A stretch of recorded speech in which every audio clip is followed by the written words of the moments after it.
Welcome home to USA Global TV and Radio, a place where dreams take flight, with authentic storytelling, diverse perspectives and meaningful conversations, where global stories unite and bridges are built beyond all borders. Discover world-class education, entertainment, hope and inspiration. Together, we're building bridges worldwide. Subscribe to our channel, USA Global TV. Download our app, USA Global TV. Be our guest or join our team. Visit usaglobaltv.com.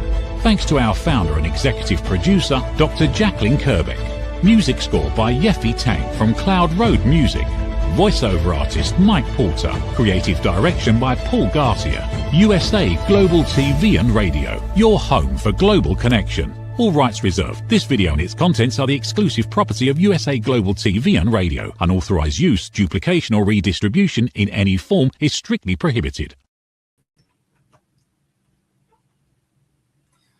Howdy. Are carbs, carbohydrates, are they good or bad?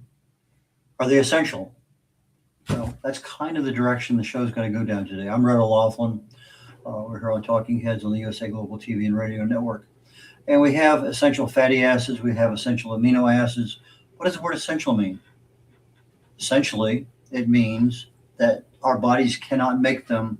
We can't make them, so we have to get them from food. So we have certain foods we eat. It has raw materials in that food. Our bodies take 2 or 3 or 4 of them, mix them together, and we end up with a product.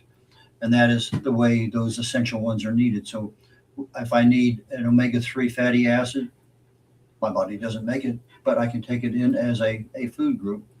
If I need a vitamin E, well, I can't necessarily do that. It's essential, but there's more to the story than that. So why don't we go ahead and let me get my slides lined up here and we'll get ready to start. Talk today about what essential carbohydrates are. But when we look at the big world of proteins and fats and carbs, we're kind of looking at what I would call a biochemical diversity. There are a lot of things that build our muscle cells, support our organs, contribute to maintaining blood pressure, brain clarity, all sorts of things. These things come in. We look at it from the perspective of a macronutrient. In other words, it's the one that takes care of the large scale foods and our large scale processes in our bodies, our energy that we need in order to survive. But we also have other things, the micronutrients. Those are the things that actually get down to the metabolic processes, the molecular level. So if I'm looking at the system-wide, the macro, I'm looking at things that I use for energy, repair, adaptation, signaling, general maintenance, and those kinds of things.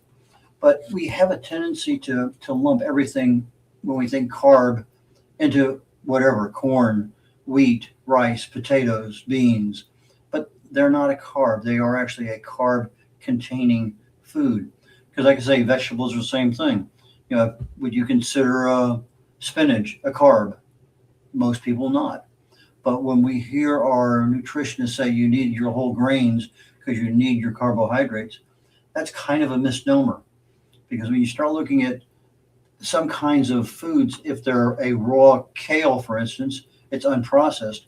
But if you start getting something that's been processed because now you have cereal or some other product that's actually been something done with rice, you have processed, and now things are added in there for texture and flavor and preservation and stuff.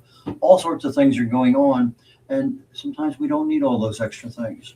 So let's move on down the road. If I were to take a look at what is essential and what isn't, I would have essentially two ovals there. On the left-hand side, I have my essential amino acids, which come from proteins, and my essential fatty acids are fats that we need. We don't make either one of them, but we need them. Our bodies can't survive without them. But if I said, what are my essential carbohydrates? They're essentially none, zero. There are no biologically essential nutrients that come from a carbohydrate. Now, again, don't confuse the molecule of a carbohydrate with a food group containing carbohydrates. Two different animals. But as far as a carbohydrate being essential for our health, not needed. I would ask the question, well, how do Eskimos live for generation to generation and never have a carb? Well, our bodies require some carbs, yes, but our bodies also have the ability to take and convert protein or fat into carbs for those situations that our body has to have those kinds of carbohydrates. But do I need as many carbs as I'm getting every single day? No. I can remember mid 90s, I read a bunch of Atkins books on no carbohydrate or little carbohydrate. And I think I read 5 books, and I said, this sounds interesting. So I went on, lost 42 pounds, 7 inches around my gut, kept it off for years. And I was just a happy camper because I was eating no carbs. I was living in Germany the last couple of years of my military life. I go down to Italy for a weekend. I'd pick out on pasta and bread and all sorts of stuff. And I come back 10, 12 pounds heavier. 2 weeks later, I'm back down at my weight again.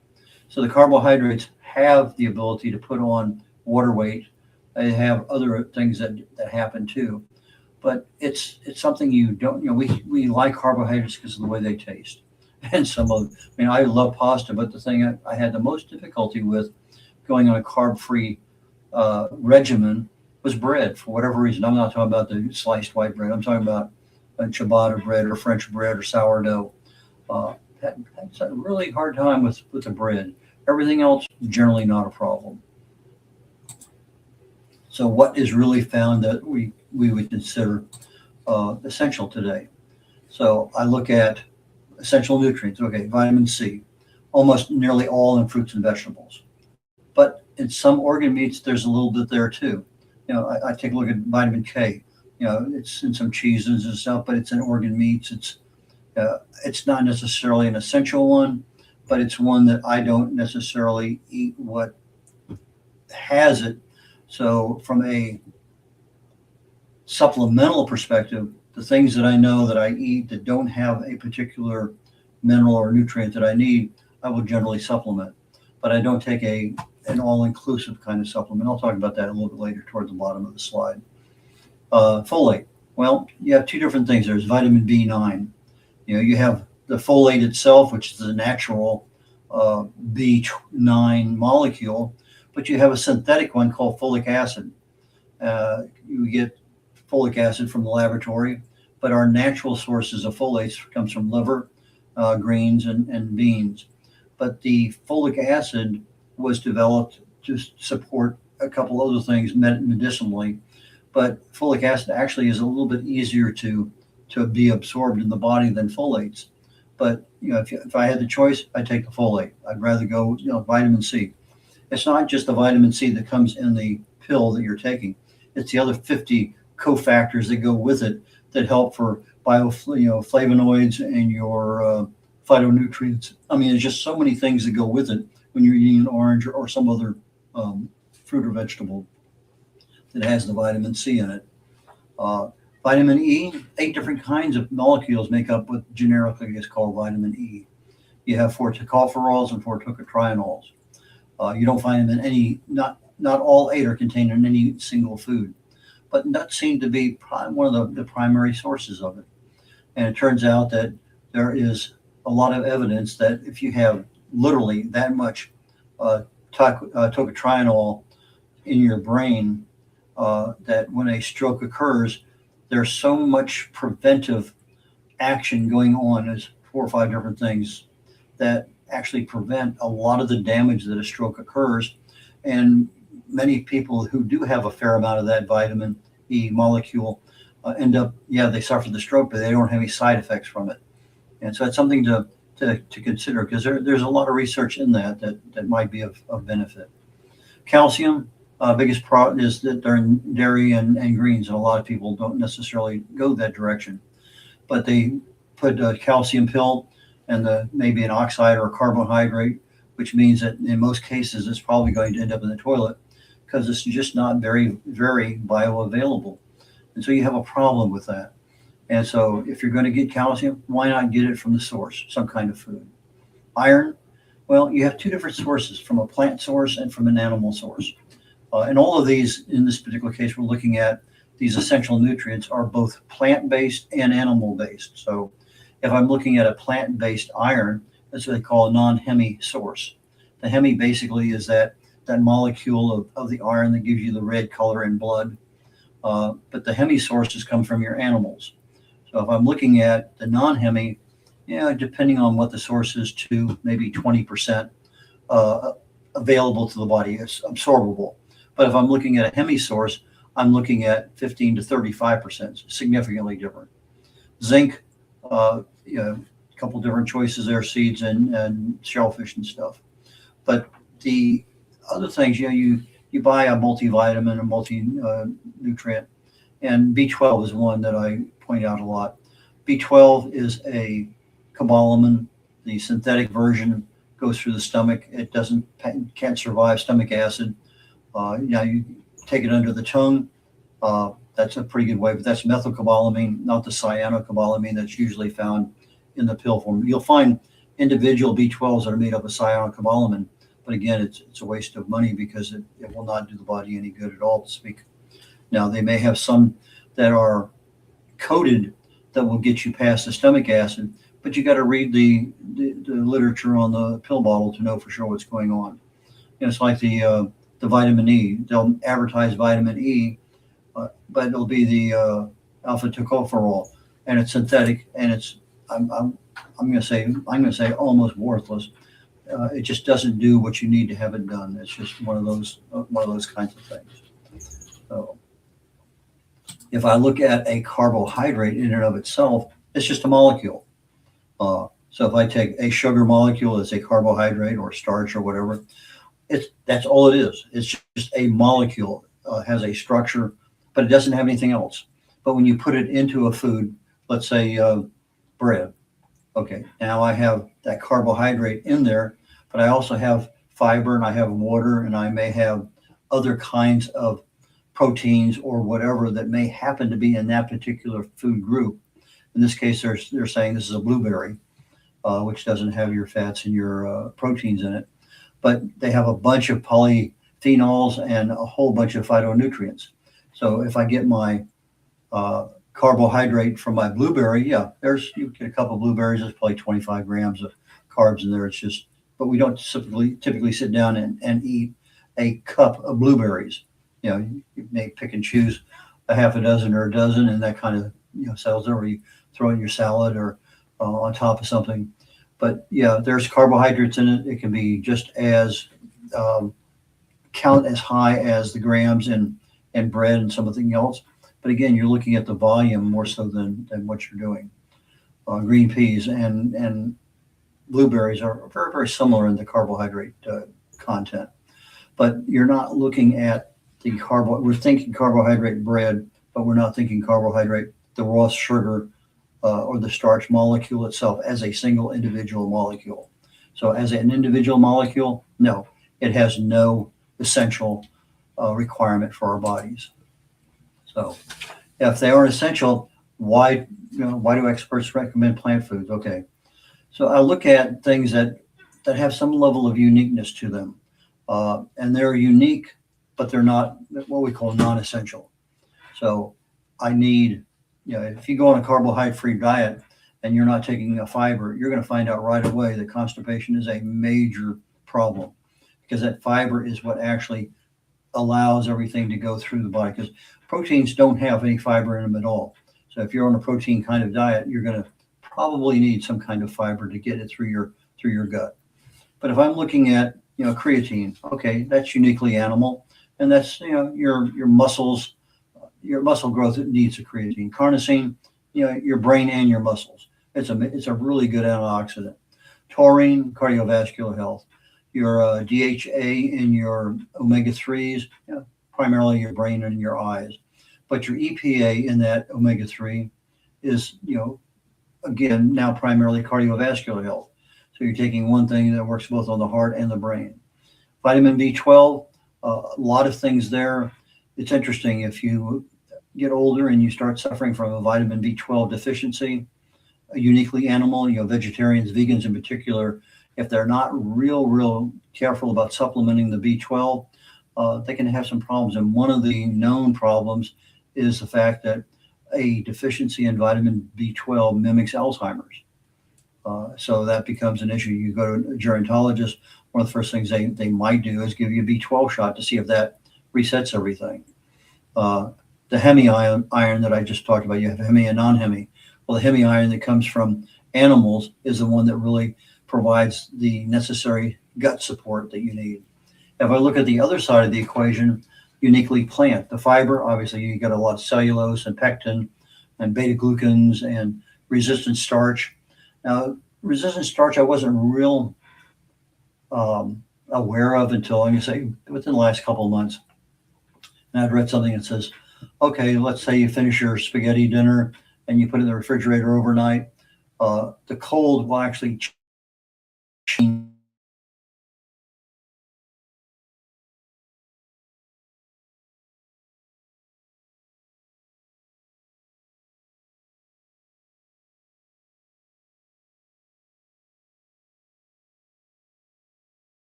Resistant starch, and that resistant starch is, I'll cover in a slide down the road, is going to benefit you in your gut down the road. So I'm going to cover that one separately. But I have my prebiotics. These are basically fertilizer for your probiotics in your gut. You have polyphenols, your catechins from your green tea, your resveratrol, your quercetin, curcumin, and some of these things like the resveratrol and the curcumin actually need a black pepper extract, piperine, in order to be more bioabsorbable in the body. Now, you may end up with just a few percent bioabsorbable, but the black pepper extract actually makes it like 1,000 times more absorbable in the body. And you got your thousands of phytonutrients, you got carotenoids, you got organosulfur sulfur materials, you got so many things there that are really and truly uniquely plant. But they work so well in the body at keeping us healthy. Are they essential? No, but they are darn important. So, hang up one. Let me see if I can finish this next slide and then go to break. Okay.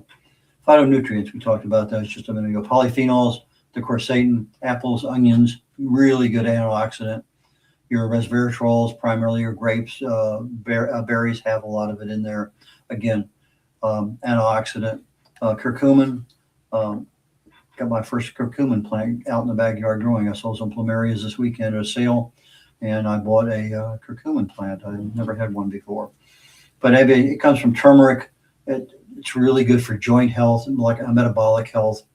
Apigenin, parsley, celery, another antioxidant, anti-inflammatory. Your carotenoids, your lycopene, your basically tomatoes, good heart health medicine, prostate also. Lutein, eyes, comes from kale, spinach, green veggies. Anything with green veggies and colored veggies both give you the lutein. Zeaxanthin, eye health primarily. Astaxanthin, again, eye health, comes from salmon, shrimp. But it's also good for your skin, your eyes, your cardiovascular health, brain health, a lot of things, just like the omega-3s. Your glucosinates, broccoli, kale. A lot of good studies are showing it's pretty decent cancer preventive for certain types of cancer. Great antioxidant, great for your gut health. Organosulfur compounds, again, the allicin from your garlic, your onions, great antioxidant. In fact, on the garlic, you peel it, if you crush it or you slice it or dice it, smash it, however you do, let it sit 10 or 15 minutes, because the allicin that you're trying to get actually is not available if you just throw it straight into the pot as soon as it's ready to roll. But you give it a chance to mesh a little bit. You're destroying some of the molecular boundaries in there, the barriers, wall barriers, and it actually creates a more of the beneficial material you need from that particular one. So if you're using the garlic, that's what I'd recommend. And we're about 20 minutes into this, so I'm going to go ahead and go to a commercial break at this time. Be back and see you in about a minute and a half. What if many of the problems we associate with aging are not random? What if there are identifiable causes behind declining energy, chronic disease, and memory problems? We have been told that aging is simply something we must accept, that slowing down is normal, that growing older means growing weaker. But what if that's only part of the story? Why do some people remain active and engaged well into their later years? Why do others struggle with disease, fatigue, and declining health? What is happening beneath the surface? What processes drive aging? In Aging Sucks, researcher, educator, and author Red O'Loughlin explores what researchers have discovered about why we grow older. No medical degree required, no confusing jargon, just clear explanations of what researchers have discovered about the processes that influence aging. You cannot stop aging, but understanding its causes may help you make better decisions about your health, your future, and your quality of life. Because understanding comes before action. Action creates hope. Aging sucks. End the guesswork. There is hope. Red O'Loughlin here talking about carbohydrates and their essentialness to our health. If you want optimal health, do you really need carbohydrates? And the answer is no. You can get all the carbohydrates you need from veggies. You don't need them from your rice and potatoes and pasta and corn and yeah, corn is a veggie. There's no doubt about that. But there are some sources of carbohydrate that you don't need the 40, 50, 60 grams a day that mostly occur when you start going down a different path of a food group containing carbs. So, but if I want to look a little bit further deep, we talked just last slide. We talked about polyphenols, and we talked about phytonutrients. Okay, right now, if I'm looking at phytonutrients, a polyphenol is a subset of that. So I have quercetin, I already did this slide. How quickly I forget. Okay, moving right along. We have in our gut what they call a microbiome, and the proteins and the fats kind of go through there pretty quickly. But fiber that's really needed in order to make our gut function the way it's supposed to, and I'm talking about the cellulose and pectin, it comes from apples and stuff.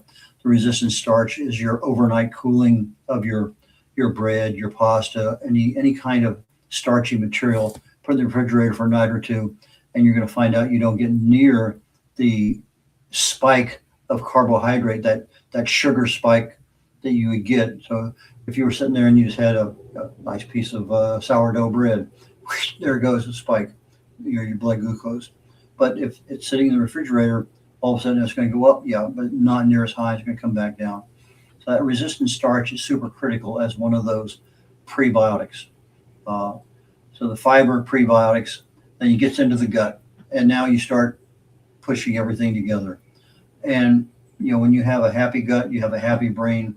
We're generally pretty good. But you get an upset stomach, and my goodness, there's just a lot of things that can happen. But you get the things through there. And one of the things I didn't put on the slide to begin with, it says prebiotics and fiber. You have probiotics that are already in our gut. Those are the flora and fauna that are down, the little live mechanisms in there that do all the chewing and that do the work of digesting your food. So I have my probiotics. And yes, I can buy them in pills. But I have another thing that most people have never heard of. It's called a postbiotic. And generally speaking, I get this resistant starch and other things, and they go through my gut, and they get out of the small intestines into the large intestines. And depending on what they are, if it's a resistant starch, now I get butyrate and some other things, acetates and propionates. But that is essentially what they call a short chain fatty acid. And that's extremely important because it's a postbiotic. So I can actually take postbiotics, prebiotics, and probiotics on the front end, but my body also makes postbiotics. So if I'm not getting any resistant starch or something else, I'm probably making fewer than what I need. But those short chain fatty acids are, that's where your anti-inflammatory, your immune health, super critical for your gut-brain axis. So you end up with supporting your gut, your large intestine. is now creating these short chain fatty acids that actually helps your mental health. So you got gut maintenance, you got blood stability, just so many things from those postbiotics that are created in your large intestine.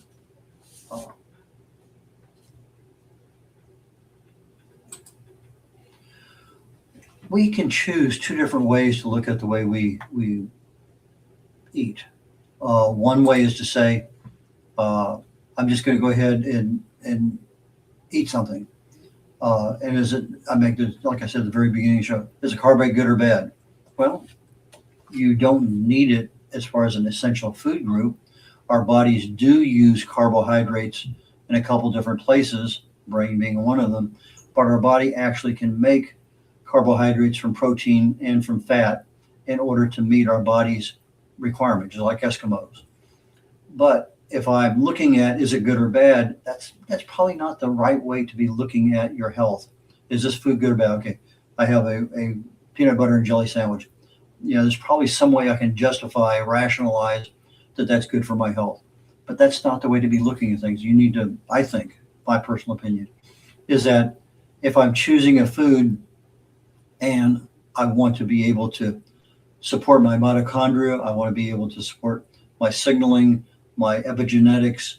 I want to look at the things in my body that support repair and that fight damage. So from an aging perspective, in my book, Aging Sucks, I talk about our health being, or aging being, a battle between repair and damage. So I have a lot of things that are damaging my body, every cell in my body, every second of the day. I have a lot of things going on in my body to affect repairs on all that. And it turns out that the same things that cause damage cause repair enhancement. So, and those are your diet, your exercise, your stress management, and the quality of your sleep.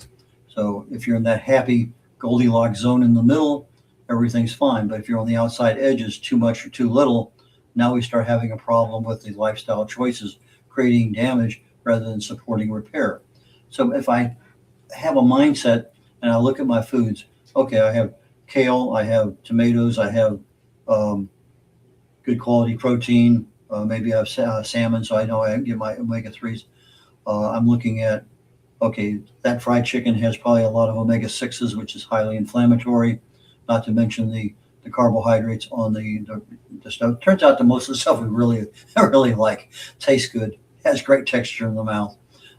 It's just that they make things so good nowadays.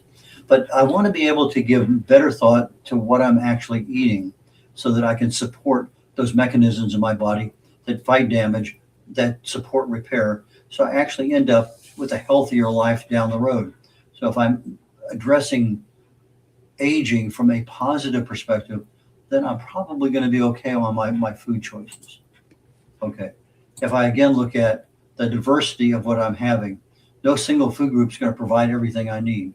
Just like the vitamin E, there's no single food that has all 8 molecules in it. But again, this takes a little bit of research, a little bit of study. But I think we just know you can't, I can go out there and have bacon and eggs. Okay, there's no carbohydrates in that. But if I have a big muffin or 2 or 3, that becomes a problem. If I have toast with it, maybe not too bad. One piece of toast, generally about 10 grams carbs. And so moderation, a little bit of research, a little bit of common sense. If I have, spaghetti tonight for dinner and that's all fresh pasta, and that's fine. I'm going to be overloading carbs, but maybe I had a great week and I really need to celebrate. But 2 days now from I have my refrigerated pasta, spaghetti that's left over, I'm not going to get the same level of impact of blood sugar based on eating that. And the same thing applies to the bread and anything else. If you refrigerate, you're going to get far, far less. It's going to be a resistant starch. But the creatine, again, now you're getting something that can generate that muscle growth, the sulforaphane, your cancer prevention, anti-inflammatory, heart, gut, metabolic health, a lot of things with those sulfur molecules. Sulfur is a major, major contributor to repair. So if you're looking at during your sleep and you've had a fair amount sulfur-laden vegetables, great source of the repair mechanisms your body needs. Your butyrates, that's your short-chain fatty acids that form those postbiotics that your gut, your brain, and everything else needs. And toward the end here, one or two left. Okay, so if I look at damage and repair, which I just talked about a moment ago, I have plant foods, I have proteins, and fats.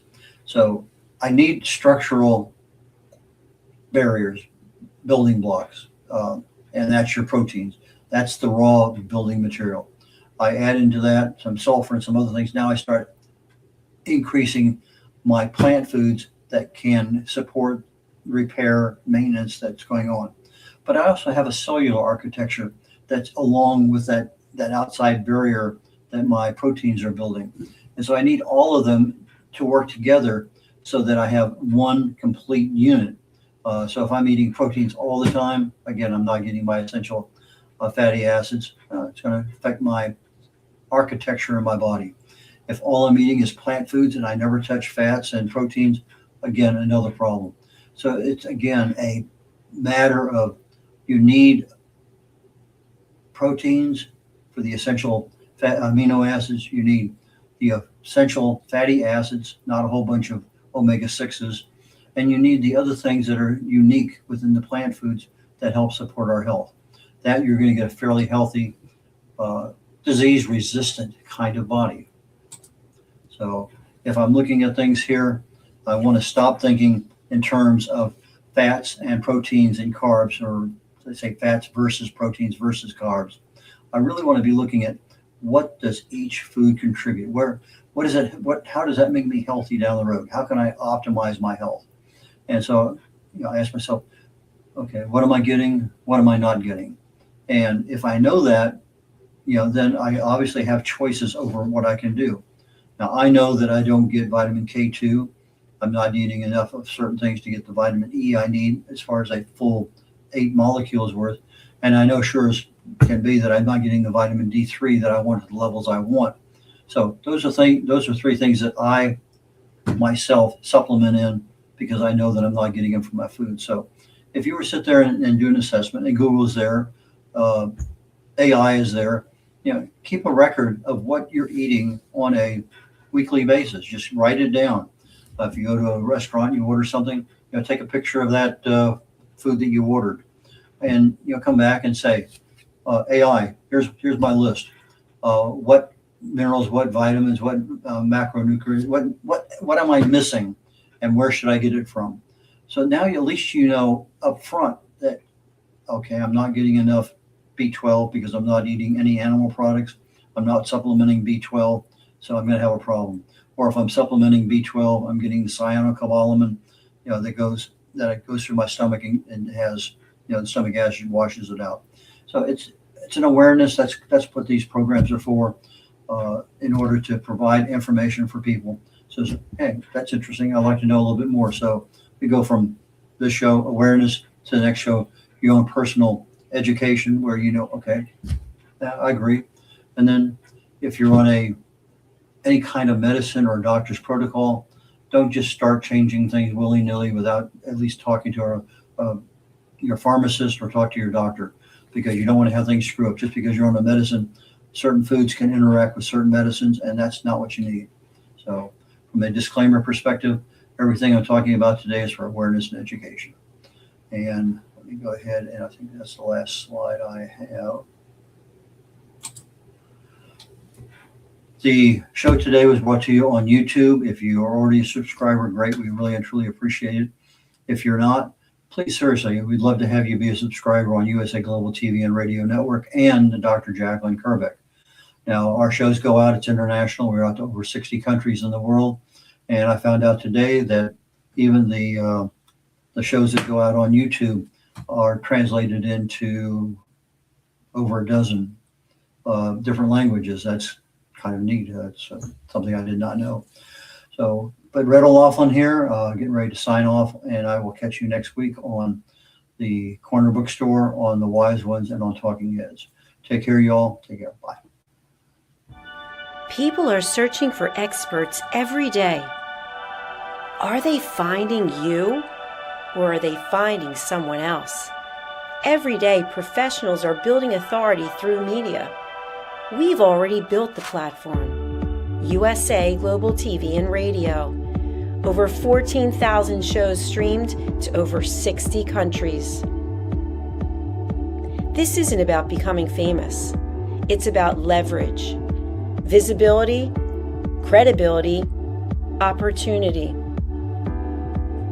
One interview, one conversation, one show, repurposed into content, connection, and business growth.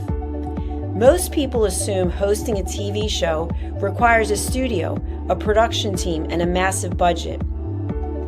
Our television packages begin at $1,500 US per month.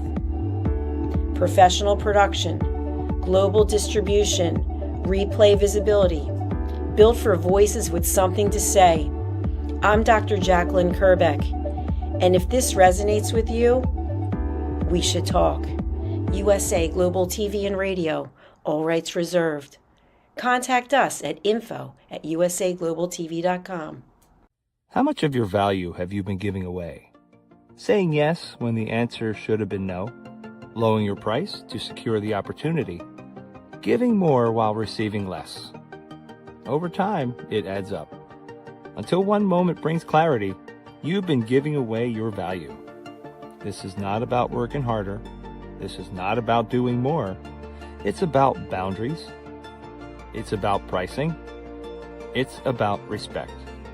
From Dr. Jacqueline Kerbeck comes a direct and necessary message. Stop over-delivering. Stop underpricing your expertise. Stop negotiating against yourself. Because when you recognize your value, everything changes. Stop giving away your value. Boundaries, pricing, and the business of respect. Available now wherever fine books are sold and on Amazon. A film by USA Global TV and Radio. Executive producer Dr. Jacqueline Kerbeck. Videographer and cinematic production Paul Garcia. Voiceover by Ed Wargas. Stop giving it away. Start owning it. Thank you, viewers and listeners of USA Global TV and Radio, for joining us today. We're honoured to have your time and attention as part of our global community. At USA Global TV and Radio, we believe in the power of authentic conversations, meaningful connections, and creating a world of possibilities together. Want to be part of something bigger? Join our team of elevated listeners at usaglobaltv.com, a space where your voice matters and your ability to listen transforms relationships. Stay connected with us across all our platforms for thought-provoking discussions, expert insights, and empowering stories. Subscribe to our channels at youtube.com/c/USA-Global-TV. Follow us on social media and explore the endless opportunities we're creating for growth, learning, and inspiration. Together, we're not just broadcasting, we're building bridges and changing lives one conversation at a time. For inquiries, contact us at info@usaglobaltv.com. Produced by Executive Producer and Director Dr. Jacqueline Kerbeck. Voiceover by Mike Porter. Creative direction by Paul Garcia. All rights reserved. Visit usaglobaltv.com to view our full terms and conditions.